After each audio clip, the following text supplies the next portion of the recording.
I want to welcome to my show somebody you already know, Mrityunjoy Guha Majumdar, who just finished his PhD from Cambridge in theoretical physics and has gone back to India to work in the prestigious Tata Institute of Fundamental Research, TIFR. We all know that it's sort of India's cutting edge place in these kind of topics. So welcome to the show, Mrityunjoy. Thank you, Rajivji. Thank you for having me. So my viewers know you because we've interviewed you once before. It was a very provocative, very exciting show. But now it's in your different incarnation as a physicist. And I'm very interested in that. Tell us about what you are doing in TIFR in the world of quantum computing, which is very fascinating. Right. So at the moment, I'm looking at a specific form of implementation of this thing called quantum computing, this whole formalism called quantum computing.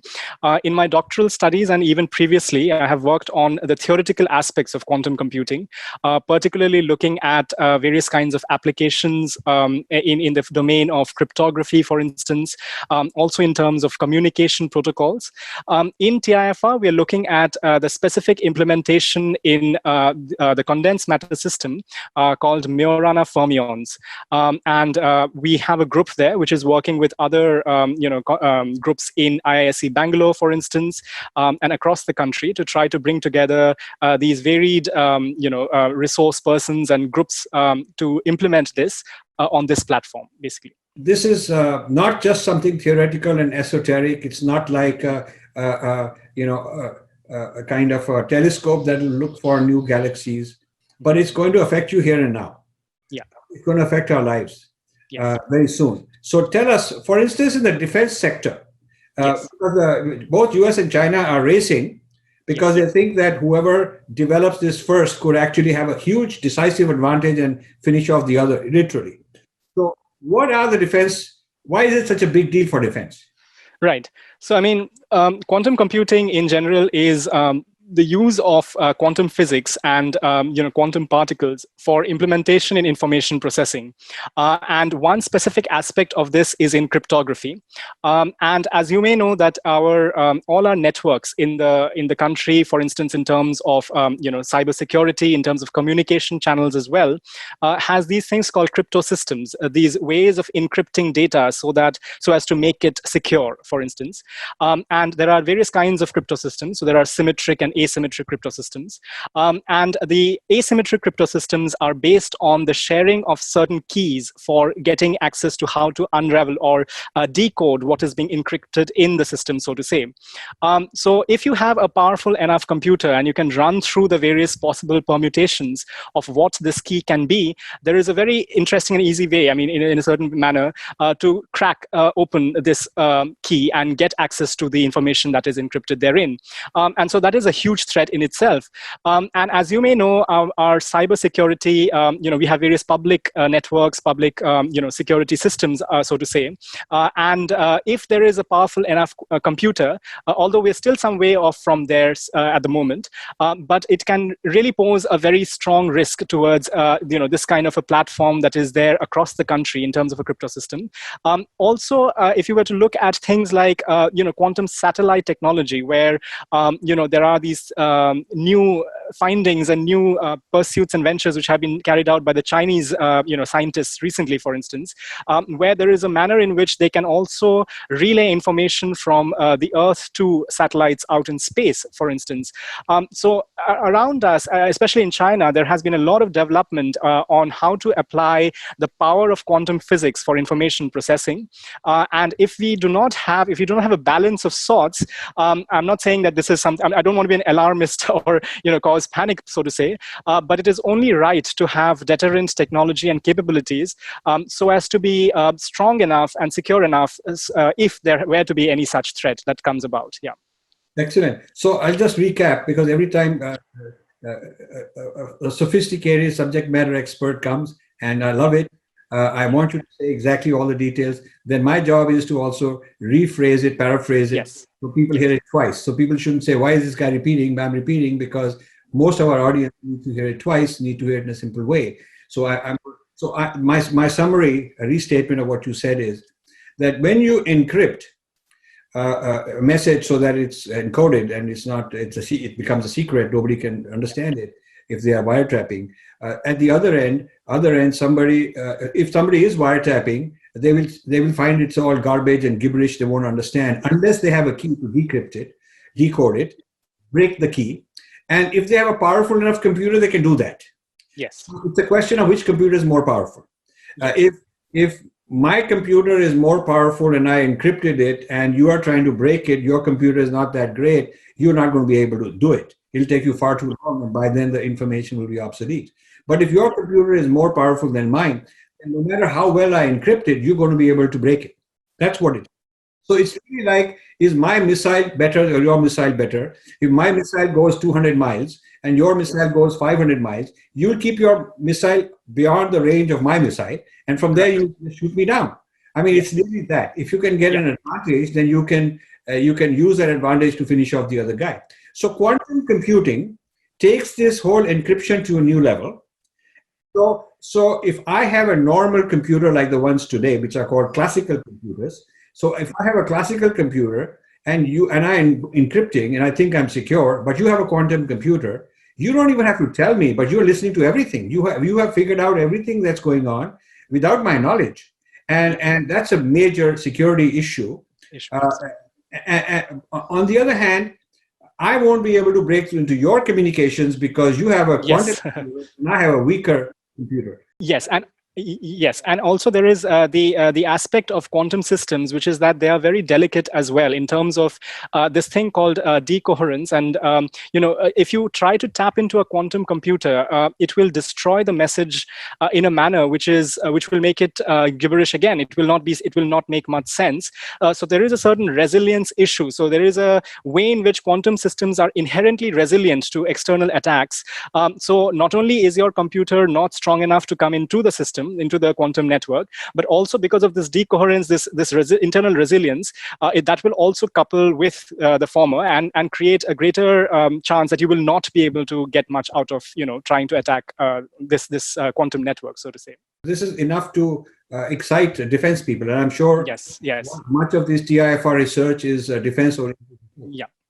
I want to understand where things are in terms of who are the leaders. So when you say quantum computing, which companies in the world come to mind as the leaders? So at the moment, there are research groups in various universities which have had tie-ups with various companies, and companies have their own research laboratories across the world. So in the US, for instance, you have IBM, Intel, Google, which are very doing extremely good research on this front. How about Microsoft? Microsoft as well. Microsoft has a Microsoft Q station. There is a certain specific laboratory for that. And they are right at the forefront. And all these labs have different platforms, physical platforms that they're using.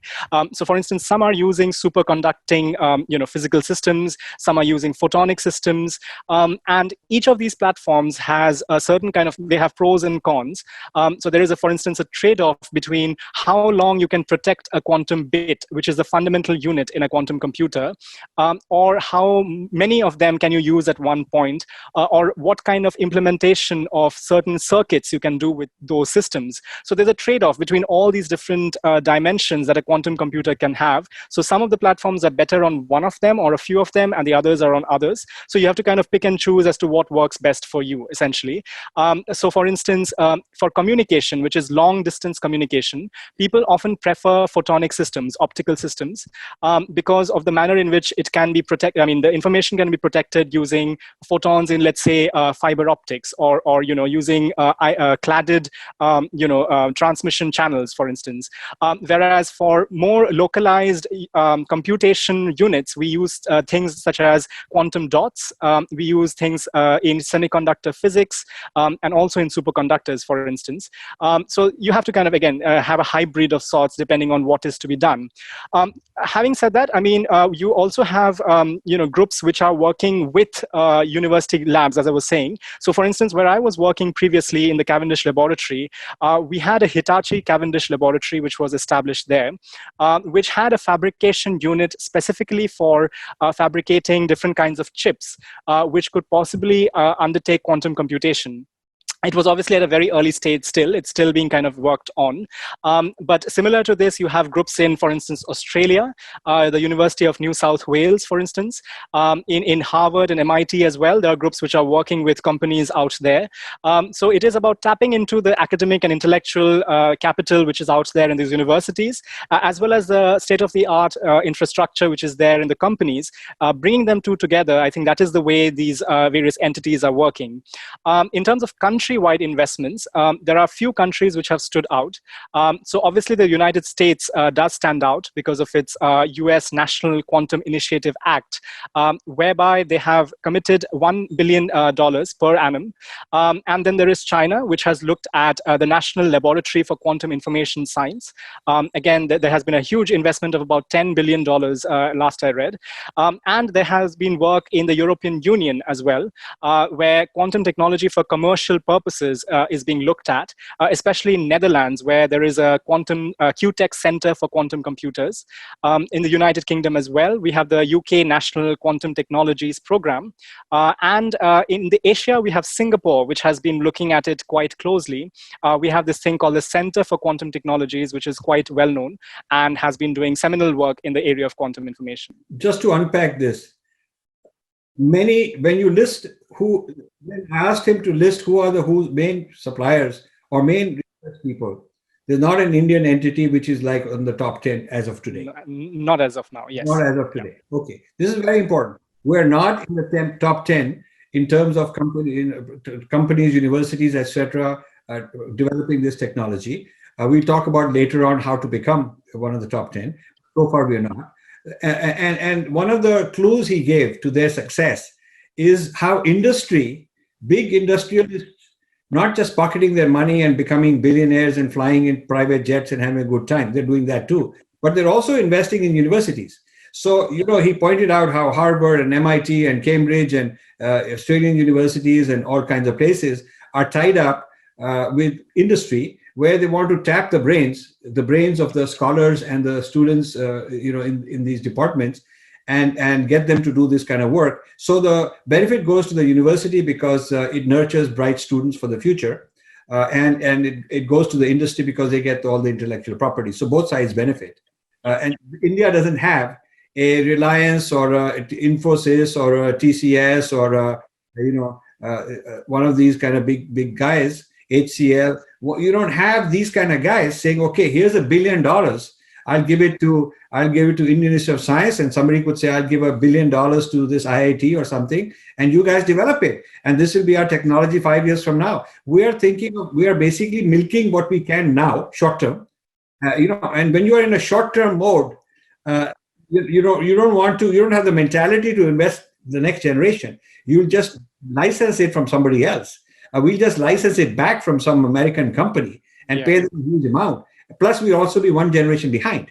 So this idea of we'll always get it from somewhere else is not a good idea.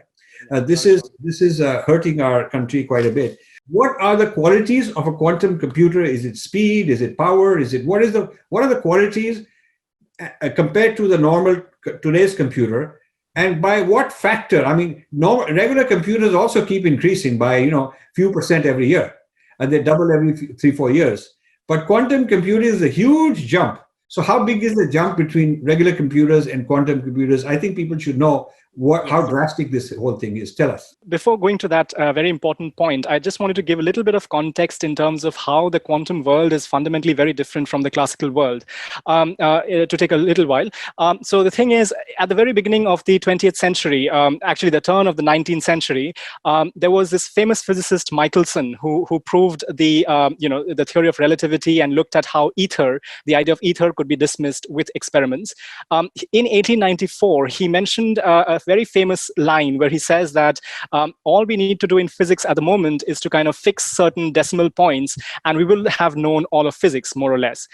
But within almost a decade, or rather a little more than a decade, in 1905, Albert Einstein gave us 4 seminal papers, and one of them was on the photoelectric effect, and that expanded on previous work by Max Planck and various others. The key point there was the idea that in the quantum, in the minuscule domain, in the very microscopic world, you have this idea by which properties have a certain quantized nature.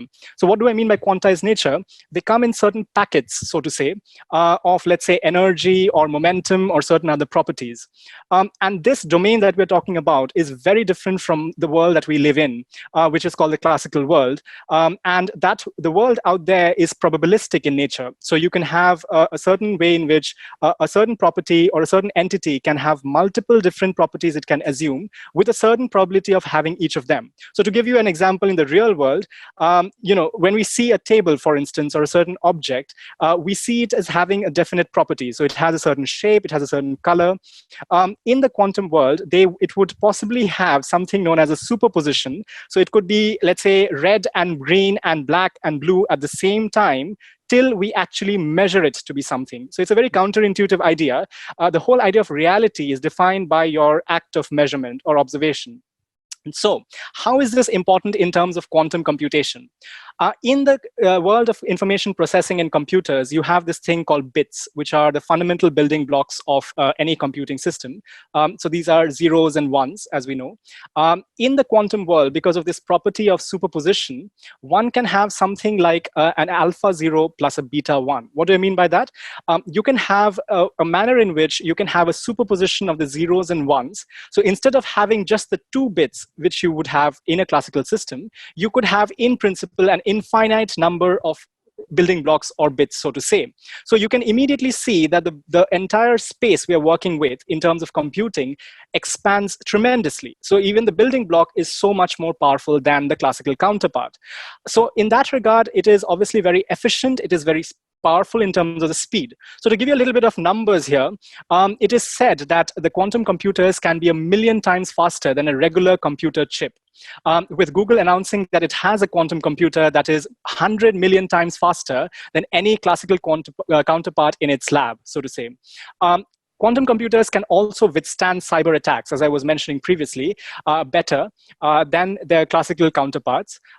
Quantum computers can also obviously be miniaturized very well because they are inherently off the microscopic or the very minuscule scales whether we're talking about.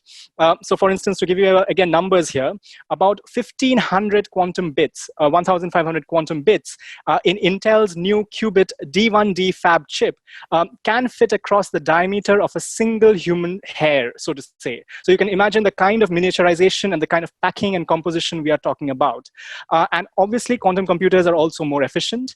If you say that modern classical supercomputers, for instance, use about 1 to 10 megawatts on average, for instance, in terms of power consumption, whereas a comparable quantum computer can do that can do such operations in just about 25 kilowatts, for instance, right? So there is a huge amount of efficiency, speed, and miniaturization that comes into the picture with quantum computers. So we're talking about 100 million times faster. We're talking about 1/50th the power consumption. We're talking about a fraction of the size. And so this is so big, such a big deal. I mean, the countries which have it, compared to the countries which don't have it, it'll be like somebody having tanks and somebody else fighting for the arrows. I mean, it's really like that. So, it's a shame that we haven't invested enough early enough to be one of the leaders in the world in India. And now we're catching up, maybe 10 years behind or some large amount of years behind. So I'm glad you are there and glad you're in India and at least doing your best to to catch up. Now, let's look at some of the applications, not just defense. I mean, there's application in medicine, there's application in finance, in telecommunications. So tell us something about how would a quantum computing world be different and better than the normal computer? I mean, so quantum computers can help in a lot of areas.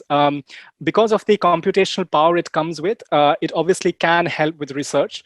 So for instance, in pure sciences and engineering applications, the greater computational power can help us immensely. So to give you a specific example, recently a research group undertook the experimental implementation of what is known as a Hartree fork calculation. It's a very complex, fairly involved kind of calculation within physics of molecular electronic energies, and that was done on a superconducting processor, so to say, and that was possible because of the formalism that we're talking about, the quantum computing domains. And it was feasible to do it in a certain manner which was realizable, so to say. We have already discussed about defense. So space and cybersecurity and warfare and deterrence capabilities, these are areas where quantum computers can really help us, particularly with respect to public key crypto systems and quantum satellite technology. And I go back to the point that India is kind of a little, behind, and I would say quite behind actually China in this particular regard, and which is a little troublesome and a little kind of worrying essentially. Quantum computers can also be useful for energy purposes. So for instance, if you have to optimize power grids, which are what create the network and the fundamental units for energy distribution, optimizing power grids, that is somewhere where it can be helpful. It can also help in monitoring oil and gas deposits, for instance, very efficiently, so to say. It can discover new materials for more efficient carbon capture, which is a big thing in today's world when we talk about energy. And it also has obviously efficient data processing for the energy sector. But more importantly, as I see it, quantum computers can also help in medicine, which is very important for humanity. Quantum machine learning, for instance, can be used to diagnose illnesses sooner. And you could have things like clinical trials with virtual humans, simulated lives. So for instance, if you have to look at if a certain problem can be resolved in a certain specific manner, you need to have a simulation, a virtual simulation of sorts. It could possibly help with that.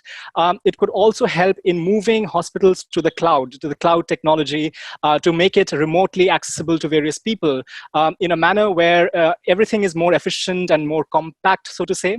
It can also help with predictive health and the security of medical data. As I was mentioning, data is very important, and quantum data can have a certain resilience, and it can kind of help us in protecting that in a certain specific manner. Thereafter, you also have finance and business. For instance, in economics, you can have things like financial strategies, which quantum computers are said to have. People have been working on this on the theoretical front in terms of how it can optimize these strategies. It can also help in detecting fraudulent activities in the market. It can have complex forecasting of the markets, which can be facilitated. Things like portfolio optimization, asset pricing, and risk analysis as well. These are things which quantum computers can help with. Last but not the least, communication, because when we talk about internet, there is this thing called the quantum internet that has come to the fore fairly recently. People have been looking at how to encode worldwide, let's say, networks which can carry information. And quantum computation can help with fast and secure communication. Usually, as I was mentioning, that photonics are used for these kinds of implementations. And we can also have things like quantum RAN, or the radio access networks, which can be deployed. And obviously, we are looking at an international kind of quantum network infrastructure as well, but we are still some way off from kind of realizing that at the moment. So these are the various ways in which quantum computers can really help humanity and society, so to say. I've been doing a lot of research on artificial intelligence. Yes. And my book is on artificial intelligence. When you look at AI, near-term advantages are based on who has more big data and who's utilized it for machine learning. Then later on, a bigger advantage is algorithms and who has the large install base to keep capturing more and more big data. But when you look at longer term, the hardware advantage becomes very important. This processing power becomes very important. So now, using silicon itself, they are creating a whole lot of AI chips. I mean, you have you have NVIDIA and Intel and China into it, US Department of Defense into it. So these are AI hardware, specific AI hardware, because the general purpose computer is just not going to be good enough. Quantum computing is one of those game changers in AI, because it's sheer speed and the ability. I mean, we're not talking about double, triple, tenfold. That would also be a big advantage. But you're talking about a millionfold, 100 million fold. I mean, now all of a sudden you can do AI of a absolutely amazing scale. I mean, you could actually look at every one of 20 billion cameras in the world, and do facial recognition and tell you exactly where is Mrityunjoy in the whole world right now. I mean, this is mind-boggling, but you could do it because you just need a huge amount of bandwidth and speed. So when people say, well, why do you need so much speed? Well, you need so much speed because you're going to create something like a omnipresent, Yeah. almost like an omnipresent, intelligence that has got these tens of billions of eyes and ears and hundreds of billions of sensors, and with unlimited bandwidth and unlimited computing power and all these machine learning algorithms. What you're going to see is the coming together of these technologies in a world where they'll be the haves and have-nots will be so dramatically different. Some people like Harari, one of the guy who wrote this *Sapiens* book, in one of Yes. those Yes. sequels to that book, he talks about superhumans who will be Yes. as different from us as humans are from animals. That's what he says, because of Yep. all this augmentation. And all this augmentation is going to end up in your brains.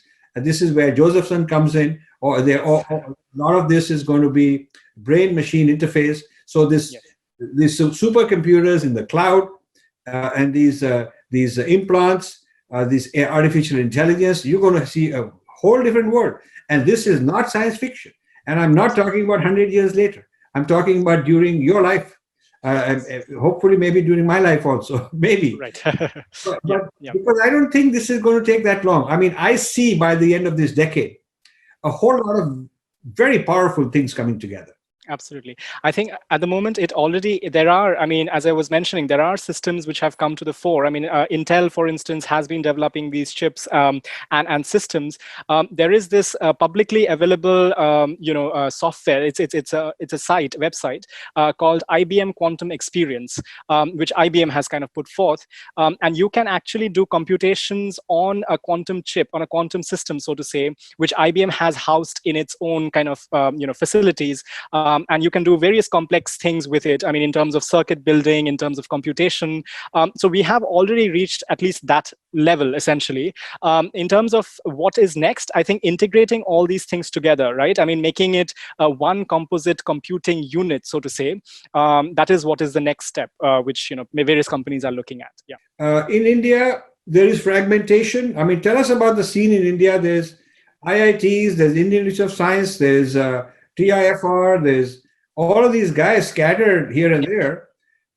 Why don't they put together something like Bhabha Research Center or ISRO for space? I mean, I always give examples of two domains which are decades old, whereas the term and AI domain is new. But in those old domains, I mean, we may think of anything we may blame Nehru for lots of things, but he and Homi Bhabha and a few others, Vikram Sarabhai, they came up with all these ideas to put India in the race for atomic energy and for space. And today we would not be safe as a country if we didn't have these two. I'm predicting that in the next decade, not going to be 50 years, but in the next decade, if we haven't put together these latest technologies, of which quantum computing is one, into a ISRO scale and a Bhabha Atomic Research scale institution, where some organization which has not 500 people, 2,000, which has got tens of thousands of people like these other places have, and which is then coordinating with labs and scientists and universities and private sector and all that, and making sure it's all coordinated. That's the way China is doing. That's the way US Department of Defense is doing. India needs something like that. So do you see the absence of that a problem, or how do you see about this whole fragmentation of technology in India? I think you've raised a very important point. I think in terms of India's development and status quo, so to say, in quantum computing, India does not have a concerted initiative on building, let's say, a central quantum computing hub or a certain kind of system, so to say. There isn't a central institution for quantum computation or technology, such as ISRO is for space research, for instance. We do have independent research groups in the various institutions. So, for instance, I myself have been associated with the research groups in IISER Kolkata back in my undergrad days, where there has been very good work in terms of theoretical aspects of multi-qubit systems. When you have multiple qubits and you have to do computation or communication with that, what do you do with that kind of a system? So there has been work on that front. I have been liaising and working with a group in IISc Bangalore.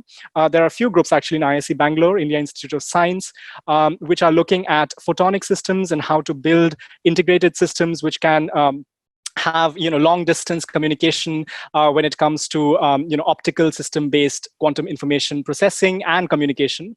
I currently, obviously, I'm working with the TIFR group in Majorana fermions. There are other groups in PRL, for instance, the Physical Research Laboratory in Ahmedabad. There are IITs and the JIIT as well, where people are looking at various different applications and protocols. So we have things like, for instance, quantum key distribution, which is being done by this group in PRL Ahmedabad, where they're trying to relay information across two separated buildings and trying to see if it can be relayed, from one to the other and back again. And so these very interesting experiments are being done. But having said that, we don't have things like, for instance, teleportation, which is a very important, I mean, this may sound like sci-fi again, but this is an actual kind of protocol within quantum computation, where you try to teleport the state of a system from one place remotely to somewhere else completely. So it's not quite like Star Trek teleportation, because you kind of destroy the original and transmit it to a new place, and there's a certain reconstruction almost of sorts. So that is not realized still in India, for instance. We haven't realized things like distributed network protocols. So which countries have realized that teleporting, quantum teleportation? So, I mean, there are groups which, for instance, in EPFL, in Switzerland and in France, for instance, in the UK as well, there have been experiments on this. In the US, obviously, there have been experiments as well. So there are groups which have been trying to do this. But at the same time, one has to realize that this is only possible for quantum systems. And quantum systems are minuscule subatomic systems or very small systems. As soon as we go to a larger system, so because I'm saying this because we may think we may be able to teleport human beings next. That is not possible, because human beings are classical systems. They lose their quantumness, so to say, and that is a big problem, theoretically speaking, as to how there are actually two problems. One is to see how decoherence or this loss of quantumness can be reduced, and the other is what can be done to have these things happen in room temperature or in normal circumstances of, let's say, pressure and temperature, so to say, because these applications are usually done in very specific environments. So you need to have a certain, let's say, some systems need very low temperature, some systems have high pressure conditions. So there are very kind of niche lab-based conditions which are required at the moment as the experiments stand. So the next step is obviously to go beyond that. But not everything is grim in India, I mean, so to say. There has been some progress in terms of, for instance, this new work that was done in IIT Bombay, where they tried to see how there can be a novel setup proposed to carry out quantum information processing at room temperatures. And this was using a stack of specially designed layered materials, so to say. And this was funded by the Department of Science and Technology, the government of India. So this is a major field. This whole idea of how it can be done in normal circumstances is important, because obviously you wouldn't want a computer where you have to go to a certain, a cryogenic facility, for instance. You would rather want it to be at your desk, in certain normal circumstances. So this is a very interesting thing that has been done. And otherwise, in terms of theory, we have gone quite far, essentially. But in terms of experiment, we still have to catch up. Essentially, around the world, there have been things where we are, let's say, even 20 years behind, some of the groups which are out there. But we are trying to make progress. We are working towards that direction. So let's hope that we go in a sure-footed and a good manner in that way. Yeah. So the difference between theory and implementation is that theory can be done by an individual in isolation. So right. Yeah. You could be a brilliant theoretical physicist, and you don't for your breakthroughs, unlike the guy who's actually implementing this in a lab, he needs facilities, he needs infrastructure, absolutely, he needs expensive gadgetry, he needs a place, very high with a lot of conditioning there, and so that is not something you can have decentralized. You need a physical place where yes. lots of people can work together. Whereas theoretical physicists, you can be in a cave somewhere. All you need is an internet, and you can be in a nice place, sitting some, wonderful isolated place and doing your work. And so Indians are very good at the theory level, because if the government hasn't done its job, if the industry, the institutions aren't there to do all this, individuals in their own capacity, nothing stops them. They can just you can have a one-man show here and a one-man show there. And these individuals in their personal capacity, people like you, can coordinate with each other. So individual to individual collaboration as theorists goes on. Yes, absolutely. Yeah, and but there has been some progress in terms of the government has actually tried to fuel, or like tried to invest, so to say, in this area. It has tried to support groups which are out there. So to give you a very specific instance here, in the budget 2020 speech, for instance, the Yes. finance minister of India, Nirmala Sitharamanji, she made a very welcome announcement for Indian science, saying that over the next 5 years, the government is planning to spend a proposed spending of around 8,000 crore rupees in what is known as the National Mission on Quantum Technologies and Applications. Very. Previously, India has also started this thing called Quest, which is quantum enabled science and technology in 2018, with an investment of about 80 crore rupees, around $11 million, over the next 3 years to develop quantum technology as well. So there is development on that front, and the government is taking it seriously, so to say. But I think still there are some areas which as I was mentioning, there needs to be a prioritization of, let's say, cutting edge technology. We should not repeat or duplicate things which maybe have been done in the West. We should try to kind of go at those areas where work hasn't been done all that much. So in that regard, I think the work by IIT Bombay, the group in IIT Bombay, was really good, because the concept of decoherence and this problem is something which is out there internationally. It's something which is affecting everybody who's working on quantum technology. So any progress on that front will be really kind of good, for the entire community, so to say, of researchers. So that's good. So what the finance minister announced is about $1 billion, investment over 5 years, so 200 million a year. That's a good start. It's way ahead of where we were. So the government understands the problem. But still, if China has $10 billion, and we have 200 million a year, I mean, it's still a huge amount. Plus, they've been at it for a long time. They've been at it for so the point I was making is that instead of scattered individuals, there's also something about scattering versus centralized funding. We have a lot of bright people, either one man or 4 or 5 people in a group here and there doing this kind of work, and they are friends and they collaborate with each other on internet, and then they have a conference and they meet and all that. So that level is going on. But if there were something like a BARC or something like an ISRO, I mean, imagine if ISRO didn't exist and you had a lot of space scientists, brilliant space scientists, and presenting papers. And somebody has a little lab with 10 people and somebody has a lab with 25 people and a lot of budget here and there scattered. You would not have a space program, because that's not about writing papers and doing some lab experiments and so on. It's about building things. So if India wants to build a quantum computer and build teleportation and build these encryption systems and so on, then you need a mission oriented. You need not only research but also R&D, the D part of it, the development part of it. And you need to have a big enterprise led by some very brilliant senior person and it has to take on goals like, okay, we have this milestone, we have that milestone, we have that milestone. And so ISRO starting from nowhere in international competition, came up with milestones to catch up and go beyond in some respects. Absolutely. I mean, Chandrayaan, for instance, right? I mean, they were the ones who actually found water. I mean, the whole idea of finding water on the moon. I mean, Chandrayaan and various others were very instrumental, and even beyond what NASA did, essentially.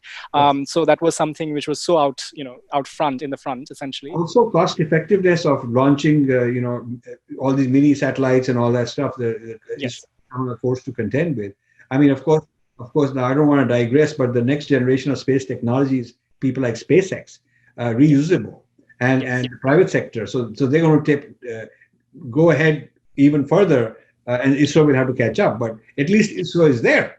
So for my feeling is that for artificial intelligence and quantum computing type of things, which are all closely knit, there needs to be a huge enterprise running with big budget. And this enterprise needs to then, funnel work in the IITs and TIFRs and coordinate work and get industry sponsors. So there has to be a kind of a consortium approach, which India hasn't done. Before we conclude, I want to also get your opinion on something that has troubled me, and I mentioned it in many places, that India's patent law has a flaw because it does not recognize software. What is your view on this? Why? I mean, there's a patent law. so that algorithms, Yes. uh, programs are not considered intellectual property that somebody in India can get a patent, but you can get Yes. a patent on this in another country. Yes. You can get Yes. patents on this in China, but the same thing you cannot get patent in India. It's a very backward idea. What do you think about all this? Yeah, yeah. I mean, I'm going back to the point that you raised just now, which is that there is a certain brain drain of sorts. I mean, it's so unfortunate to see that many of the people who are working in quantum technology, for instance, in IBM or Microsoft, many are of Indian origin, for instance, and there isn't a certain natural kind of coming back or feeding back into the Indian quantum technology domain or scene, so to say, beyond a point. And I do feel that a big part of it is to do with certain structural constraints. So one of them is the one that you mentioned, which is to do with the specific section 3K of the Patents Act of 1970, which excludes computer programs and also algorithms from patentability in India. So you cannot patent a computer program or algorithm, so to say. The exact words are, what are not inventions? The following are not inventions, so they mention about the inventions. And in section K, they mention a mathematical or business method or a computer program per se or algorithm cannot be patentable within the country. So this is excluded from the scope of patentability. So this immediately brings in the problem that there may be a cutting edge kind of research and a finding, let's say even there may be things which can really drive the scene from within the country, but because of certain these certain constraints, these legal constraints, so to say, that may not be facilitated as best as it should be, essentially. That is one problem there.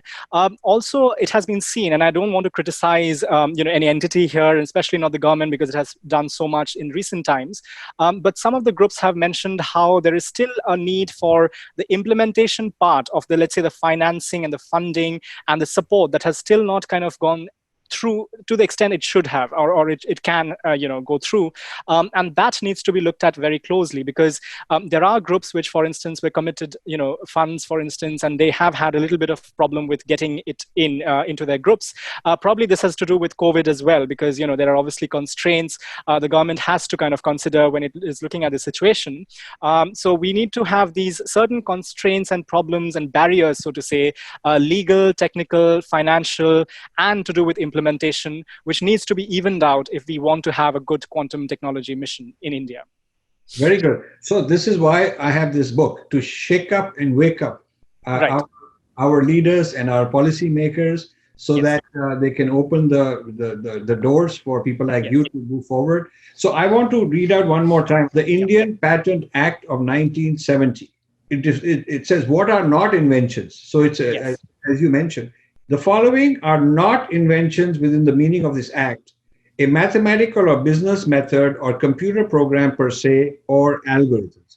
So, these are not considered inventions. But, a huge amount of biological breakthrough, medicine breakthrough, is all the AI-based machine learning algorithms. And you don't have the physical molecule, but you have this intellectual property. It's all intellectual property. So, on the one hand, we say we want to be this Vishwa Guru, and this is all about intellect, and we are the brains of the world, and we are knowledge economy. But come on, knowledge and intellect requires respecting computer programs and algorithms. Yes. It's not the physicality of a machine that somebody has built that can be patented, but also this kind of an intellectual approach to it, which has to be patented. And China respects it, Japan respects it, USA, Europe, European Union. What's the matter? This is 50-year-old law of 1970. So one of the things I want to make an appeal through this, Yes, and same here. the authorities should wake up. So that let's just make a list of short things. One is the Patent Act should be amended 50 years old to bring algorithms and programs into a patentable space.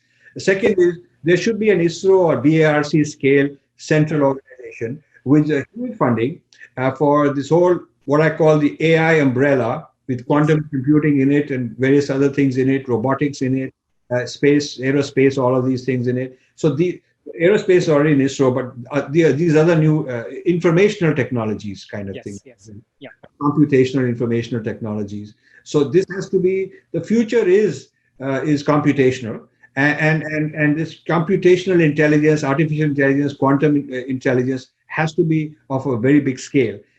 So India needs to do that. And then this mechanism can take the brains, we have lots of brains, and make them do things, physical things, towards tangible milestones, and bring together the universities, the labs, the private industry, the industry sector, get them involved. And I'm also disappointed that the Reliances of the world, the Infosys, the TCS, they're not behaving like like Toshiba and Hitachi and IBM, Bell Labs and Microsoft and Google and these kind of people do. Because they are at the cutting edge of technology. And in India, what they are doing is importing mostly American, intellectual property and Chinese hardware, and then implementing it and making a lot of money and saying we are very good because we got more mobile phones. But those mobile phones, there's no intellectual property in India. I mean, the hardware is Chinese and the network itself, or network protocols and the software are all Americans. So like that, we keep saying that we have the biggest installed base, which means we're the biggest customer of the foreign technology. If you're very proud of having the biggest installed base of WhatsApp and the biggest installed base of Facebook and one of the top 2 or 3 for Google, we are really proud as customers. We are proud as consumers and not as producers. They are the producers and we are the consumers. And we're very proud of that. This has to change. And you, I think, raised a very important point. I mean, Reliance, for instance, I mean, with the whole revolution or this whole transformation that they're trying essentially in certain fronts in technology wise, they're trying to change the way communication happens.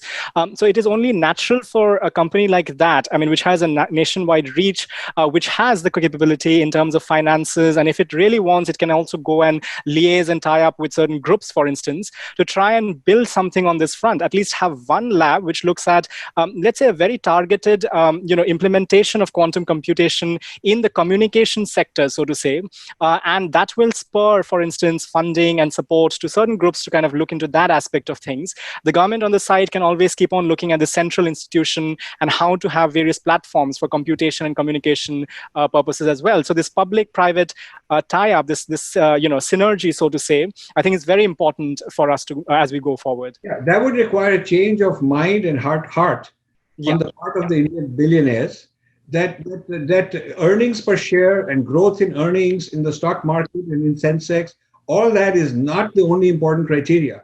Nation building is their job, and it's not just building a poor hospital, which is important, building hospital here and stuff like that, but they have to invest in the big shots. It's a huge gamble. These are billion-dollar gambles. China is making some bets. You have to give credit to China. They have made some huge bets. They made some huge bets. It's $1 billion, $10 billion bets, which only a major enterprise can make.